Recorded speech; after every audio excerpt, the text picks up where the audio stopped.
It is 4:30 a.m. on July 17, 1958, on the Bikini Atoll Lagoon. The sky is still dark. A countdown echoes across the water.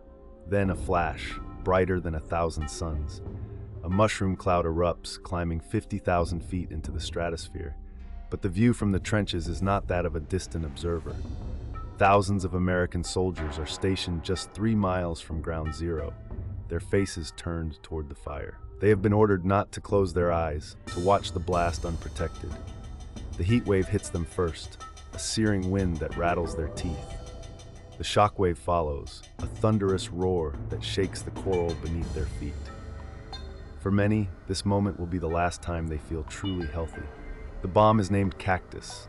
The test is part of Operation Hardtack, and the men in the trenches are guinea pigs. Before the blast, the routine was deceptively calm. The soldiers had arrived weeks earlier, shipped from bases across the Pacific to the Marshall Islands. They were told they were participating in a SHOT, a test of a new nuclear device. Living conditions were Spartan: canvas tents, sea rations, and the constant hum of generators. Briefings were vague. They were assured the radiation was safe, that the bombs were clean. Their mission: to observe the effects of a nuclear detonation on military equipment and fortifications. In the days before the test, they dug trenches, erected sandbags, and placed vehicles and dummies in the blast zone. They were instructed to turn their backs to the blast and close their eyes. But at the last moment, many were told to face the explosion. The men trusted their officers. They were trained to follow orders. They had no Geiger counters, no radiation badges. The only measurement of their exposure would come later, from official reports they would never see. Warning signs were present from the start. In the months before Hardtack, a series of tests codenamed Red Wing had contaminated large areas of the atoll. Local Marshallese reported skin burns and nausea, but the military dismissed these as unrelated. According to declassified documents, some scientists within the Atomic Energy Commission expressed concern about the cumulative radiation exposure from repeated tests. They noted that the coral sand, when pulverized by a blast, could become radioactive and spread for miles. Yet these warnings were buried. The official line was that the tests were safe, that the doses were within limits, but the limits themselves were based on outdated models. And the soldiers were not told that the Navy had already detected elevated radiation levels in the lagoon. One officer reportedly wrote in his diary, "The men are nervous. They hear rumors of contamination. Morale is low." But the test proceeded as scheduled. The decision to proceed was made in Washington by men who would never set foot on the atoll. The decision that made disaster inevitable came in early 1958. The Joint Chiefs of Staff authorized a series of 35 nuclear tests under Operation Hardtack. The goal: develop warheads for new missile systems. The tests were to be conducted at a breakneck pace, one every few days. To save time, the military decided to use the same staging areas repeatedly without thorough decontamination. Soldiers would be rotated through the same trenches, the same ships, the same contaminated zones. The official safety threshold was set at 5 rem per year, the same limit for nuclear workers. But no one told the soldiers that the actual exposure from a single test could exceed that in minutes. The decision was a calculated risk. The Cold War demanded speed. The men were expendable. As one historian later put it, they were viewed as a resource to be used, not as patients to be protected. The order came down. The tests would go forward as planned. No delays, no additional safety measures. The event itself was a physical cataclysm. The bomb Cactus was a 15-kiloton device, similar in yield to the bomb dropped on Hiroshima. It was placed on a steel tower 200 feet above the coral. At detonation, the temperature at the fireball center exceeded 10 million degrees Celsius. The coral instantly vaporized, creating a radioactive gas cloud. Within seconds, the mushroom cloud reached 50,000 feet. The shock wave shattered windows on ships 20 miles away. But the most dangerous part was what the soldiers couldn't see: the fallout. The cloud began to drift eastward, raining down particles of irradiated coral and bomb debris. These particles were invisible, odorless, and deadly.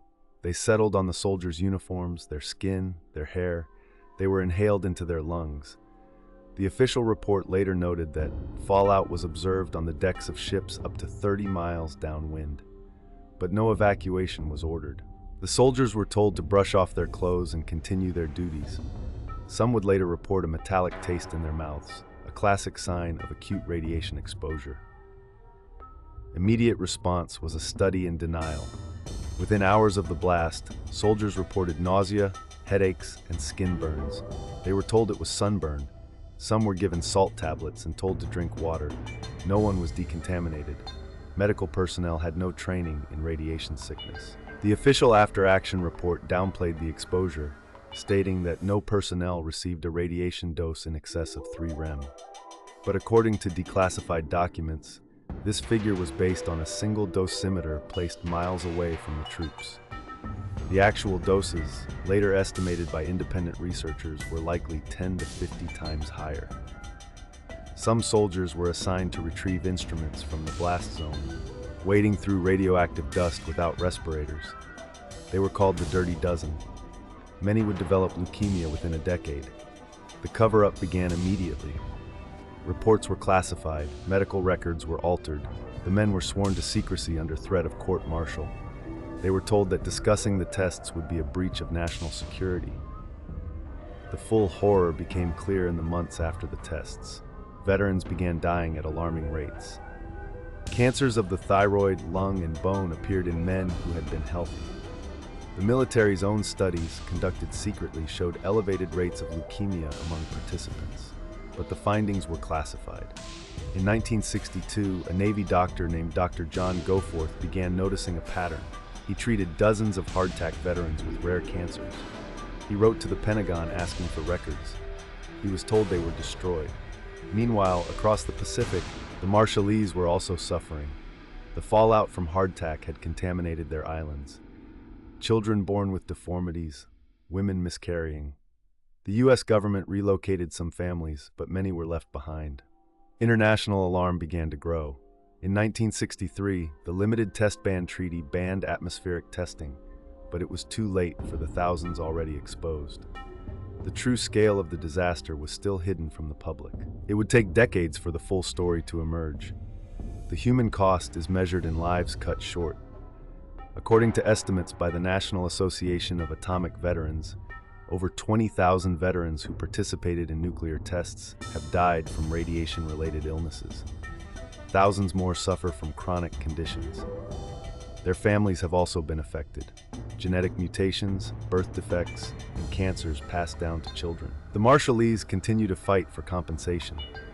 The U.S. government has paid some reparations, but many claims are denied. The veterans themselves were often denied benefits because their illnesses could not be conclusively linked to radiation exposure. A catch-22, since the records were classified. In 1996, the U.S. government declassified thousands of documents, revealing the extent of the cover-up. But for many, it was too late. The men of Operation Hardtack were told they were heroes. They were given medals and told to keep quiet.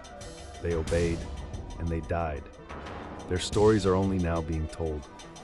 The cover-up was systematic. According to declassified documents from the Department of Energy, military officials intentionally falsified radiation exposure records.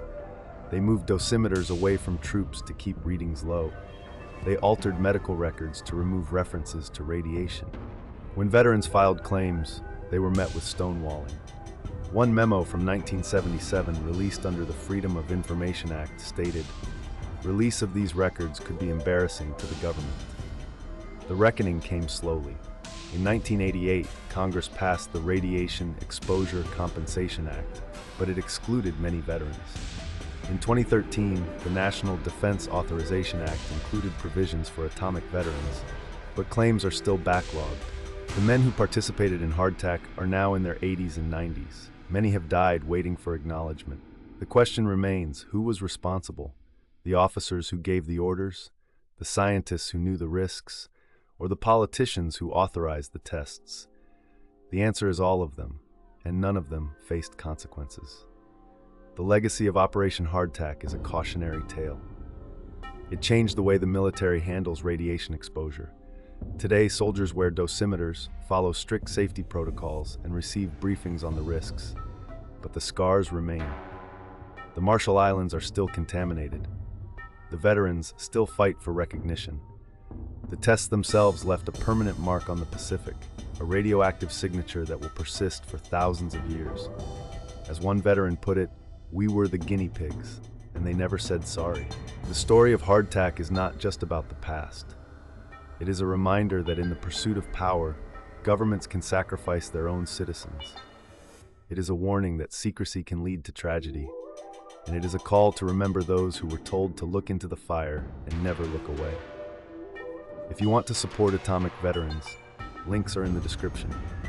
And if you want to see more stories like this, subscribe to Nuclear Disasters.